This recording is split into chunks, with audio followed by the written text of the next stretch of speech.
Siamo con Paolo Tiozzo, presidente di Confcooperative del Veneto e vicepresidente nazionale di Fedagripesca. Allora, Confcooperative capofila del progetto Blue Crab Interreg Italia-Slovenia. Come si inserisce e perché? Da subito Confcooperative Veneto ha colto la difficoltà che sarebbe nata con l'esplosione del granchio blu. Stiamo a luglio del 2023 e su questo ha colto l'opportunità di un progetto Interreg, cioè Italia-Slovenia, sono progetti che nascono in seno della Comunità Europea e ci siamo inseriti subito per capire le dinamiche del granchio, capire l'evoluzione, la sua biologia, per tentare di arginare quello che era per noi e poi lo è diventato un problema serio per 3.000 famiglie, di cui 1.500 in Veneto e associate a Conf. Ecco, questo è uno studio più che altro che si inserisce e va di pari passo ad altri progetti, quello del commissario, ma anche altre proposte che avete fatto anche voi. Sì, oltre ad un monitoraggio che viene fatto nelle lagune tra Venezia e Marano Lagunare, arrivando poi fino alla Slovenia, i granchi che vengono pescati poi vengono consegnati all'Università di Trieste e ai partner sloveni appunto per studiare la biologia e capire se ci sono dei sistemi, non soltanto attraverso la pesca, ma anche nella gestione scientifica per gestire il granchio, nella sua gestione biologica.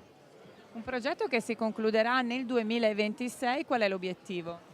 Innanzitutto l'obiettivo è quello di avere una mappatura precisa nella laguna di Venezia di dove si trova. L'ambizione è quella anche di capire quali sono i siti riproduttivi maggiormente attivi durante il periodo estivo e appunto, dicevo, capire più possibile come poter con questo studio aiutare il già commissario Enrico Caterino nelle attività che poi saranno quelle di contenimento di questo fenomeno per riportare la biodiversità al suo equilibrio precedente all'evento del granchio.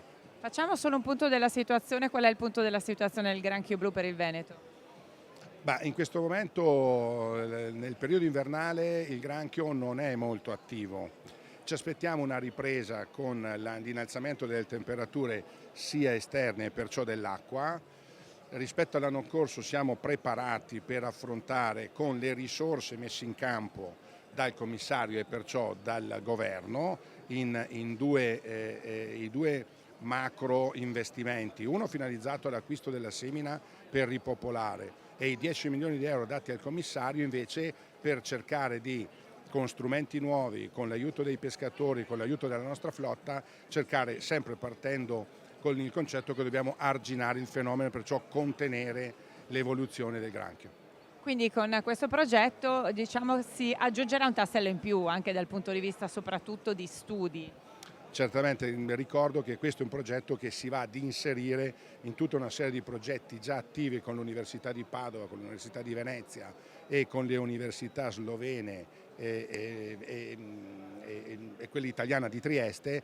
Appunto siamo tutti concentrati per capire come andare ad arginare, lo dicevo prima, ad arginare il fenomeno, perché se non riusciamo ad arginarlo non riusciamo a ripristinare quello che era un'economia che ricordo essere stata la prima economia del territorio rodigino di sicuro, ma la prima economia a livello europeo come sistema di impianto, come sistema di allevamento di quello che era un frutto che aveva oramai trovato ristoro su tutti i piatti di Horeca a livello non soltanto nazionale ma anche europeo.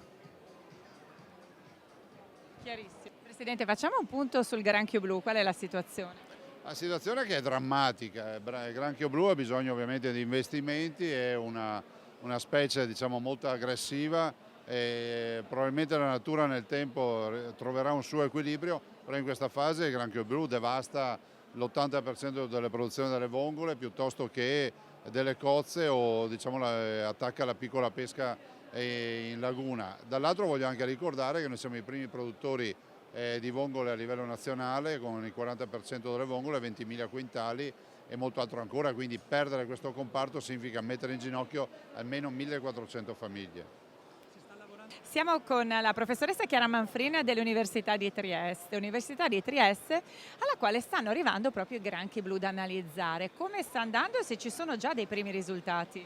Sì, esattamente. Arrivano mensilmente dei campioni da 5 aree lagunari e costiere diverse, distribuite tra la laguna di Venezia, il golfo di Grado e Marano e un'area slovena nei pressi di Pirano. Ogni zona è suddivisa in 3 stazioni, diciamo in base a una gradiente di salinità. E i primi dati ci dicono sostanzialmente che si stanno comportando un pochino come quello che avviene nel loro areale di origine, ovvero c'è una migrazione nella tarda primavera inizio estate delle femmine ovigere che vanno verso il mare aperto e quindi c'è un sbilanciamento tra i maschi e le femmine che abitano la zona la lagunare verso la zona appunto del mare aperto per quanto riguarda le femmine nei periodi più caldi. Abbiamo anche analizzato la dimensione minima del carapace delle femmine che raggiungono la maturità sessuale, che al momento dai dati che abbiamo ricevuto si attesta intorno ai 13 centimetri di larghezza. Stiamo raccogliendo i contenuti stomacali per capire attraverso l'analisi del DNA del digerito quelle che sono le prede preferite da questa specie.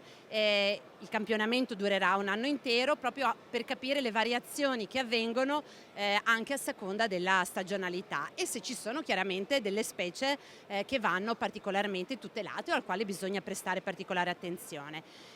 Un'ultima cosa, stiamo monitorando anche la possibile ingressione della specie, visto che ha la possibilità di adattarsi a range ambientali molto ampi, verso le foci e poi verso i fiumi. Abbiamo già individuato presenza di granchio blu a 20 km in acqua dolce, quindi parliamo di transetti come non so, il Tagliamento, l'Isonzo e quindi questa specie è in grado di entrare anche in ambienti prettamente d'acqua dolce. Continua il monitoraggio e la raccolta dei dati.